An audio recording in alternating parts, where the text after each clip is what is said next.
சிவசிவ திருச்சிற்றம்பலம். அதிபாதகனுக்கு ஒப்பானவர் யார்? இக்கேள்விக்குரிய விடையினை சிவ தர்மோத்தரம் என்னும் நூலில் தவத்திரு மறைஞான சம்பந்தர் 278ஆம் பாடலில் அருளியுள்ளார்கள். பாடலை காண்போம்.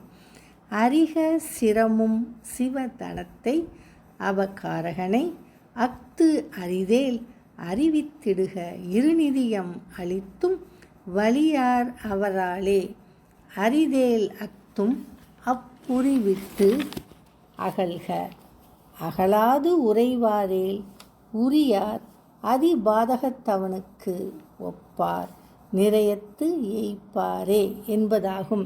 இப்பாடலின் பொருளை காண்போம். திருக்கோயில் பொருள்களை கவர்ந்தவன் தலையை கொய்திடுக அஃது இயலாவிட்டால் வலியவர் ஒருவருக்கு பெரும் பொருள் கொடுத்து அவன் தலையை கொய்விக்கும்படி செய்க. அதுவும் முடியாவிட்டால் கோயில் சொத்தை கவர்ந்த கள்வர் வாழும் ஊரை விட்டு வெளியேறுக.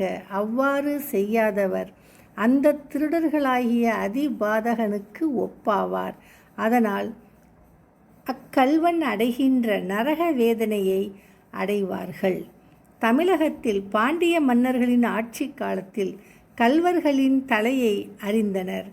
கோவலனை கொல்வித்த பாண்டியன் கண்ணகியிடம் கள்வனை கோரல் கடுங்கோல் அன்று என கூறியதை இங்கு நாம் நினைவு கூறலாம்.